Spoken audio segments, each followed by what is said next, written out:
रूस से S-400 air defence system की दूसरी रेजिमेंट की भारत में डिलीवरी शुरू हो गई है। इस महीने के अंत तक पूरी रेजिमेंट भारत पहुंच जाएगी। सबसे बड़ी बात यह है कि इस वक्त यूक्रेन से युद्ध की वजह से रूस प्रतिबंधों को झेल रहा है। बावजूद इसके उसने वक्त से पहले भारत को S-400 की दूसरी रेजिमेंट की डिलीवरी शुरू कर दी है। पिछले साल दिसंबर में भारत को रूस से S-400 की पहली रेजिमेंट की डिलीवरी मिली थी। तो रूस पर बैन के बावजूद वक्त पर यह S-400 एयर डिफेंस सिस्टम जो कि भारत को मिलने वाला है, जिसे गेम चेंजर के तौर पर भी बताया जाता है, जो भारत का डिफेंस सिस्टम है वो और ज्यादा मजबूत हो जाएगा S-400 के आने से, और महीने के अंत तक ये दूसरी जो रेजिमेंट है उसकी डिलीवरी शुरू कर दी जाएगी। तो युद्ध की वजह से रूस प्रतिबंधों को झेल रहा है और बावजूद इसके उसने वक्त से पहले भारत को S-400 की दूसरी रेजिमेंट की डिलीवरी शुरू कर दी। और डिटेल्स हम इस खबर पर ले लेते हैं। हमारे सहयोगी कृष्ण मोहन मिश्रा इस वक्त हमारे साथ हैं। कृष्ण मोहन मिश्रा, सबसे बड़ी बात कि यूक्रेन और रूस के बीच युद्ध चल रहा है, लेकिन सब कुछ शेड्यूल के मुताबिक अब S-400 की दूसरी रेजिमेंट की डिलीवरी शुरू कर दी गई है।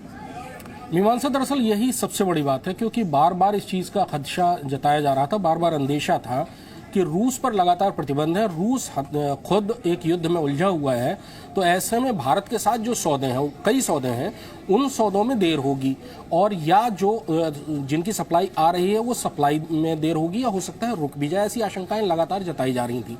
लेकिन S-400 के मामले में कम से कम अभी तक ऐसा कुछ भी नहीं हुआ है, बल्कि दूसरी रेजिमेंट समय से पहले आई है।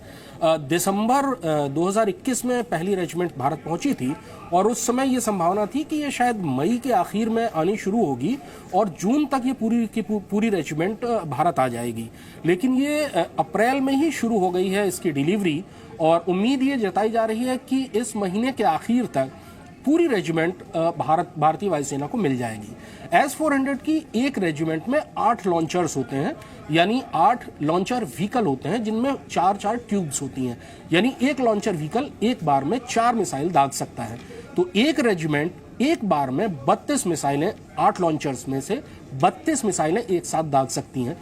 कुल total command control, radar vehicle, इन सबको मिलाकर एक रेजिमेंट में तकरीबन 16 के आसपास गाड़ियां होती हैं, व्हीकल्स होते हैं, जिनसे मिलकर एक रेजिमेंट बनती है। S-400 दुनिया का सबसे माना हुआ एयर डिफेंस सिस्टम कहलाता है। 400 किलोमीटर दूर तक कोई भी हवाई हमला हो, कोई भी एरियल टारगेट हो, चाहे वो कोई बैलिस्टिक मिसाइल हो, फाइटर जेट हो, हेलीकॉप्टर हो, यहां तक कि छोटे से छोटा ड्रोन भी अगर है, तो वो इस मिसाइल से बच नहीं सकता है। ये एकदम पुख्ता एयर डिफेंस सिस्टम है। 600 किलोमीटर दूर से ये अपना एरियल टारगेट अगर कोई आ रहा है, कोई भी इनकमिंग मिसाइल है, फाइटर जेट है, या कोई भी दूसरी चीज है, 600 किलोमीटर दूर से इसके रडार उसको ट्रैक करते हैं, और 400 किलोमीटर की जो इसकी मैक्सिमम रेंज है, वहां पर आने के बाद उस एरियल टारगेट को ये डिस्ट्रॉय कर देती है, तबाह कर देती है।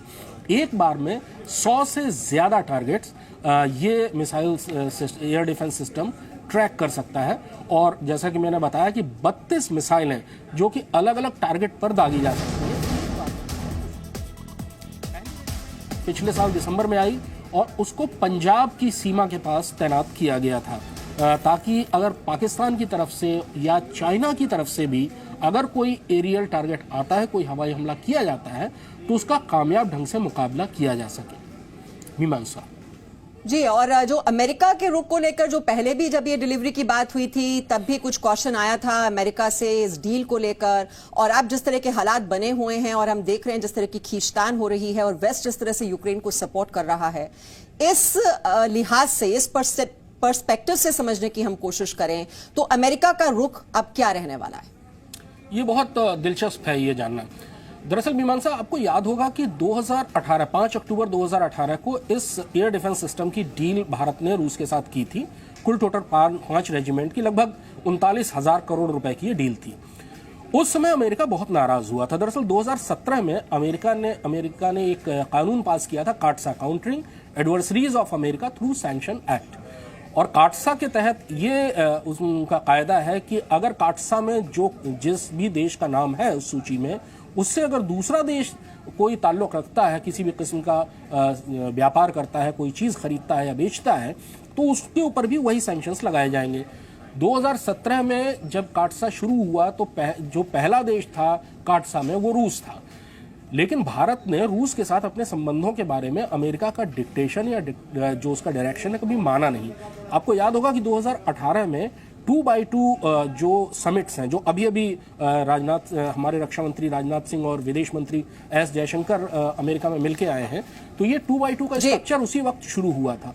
और पहली जो शेड्यूल मीटिंग थी जो कि जून 2018 में दिल्ली में होने वाली थी, उसको अमेरिका ने कैंसिल कर दिया था भारत के ऊपर दबाव डालने के लिए जी। लेकिन भारत ने उस दबाव को तब भी नहीं माना था और अपनी डील की थी, AK-203 की भी डील की थी, फ्रेगेट्स की भी डील की थी। बिल्कुल कृष्ण, तब भी नाराजगी की परवाह नहीं की थी भारत ने। और ये बहुत बड़ी बात है कि युद्ध के हालात जो इस वक्त दोनों देशों के बीच बने हुए हैं और जिस तरह से वेस्ट लगातार सपोर्ट कर रहा है यूक्रेन को, और इस बीच शेड्यूल पर अगर ये डिलीवरी हो पा रही है तो ये बहुत बड़ी बात है हमारे देश के लिए।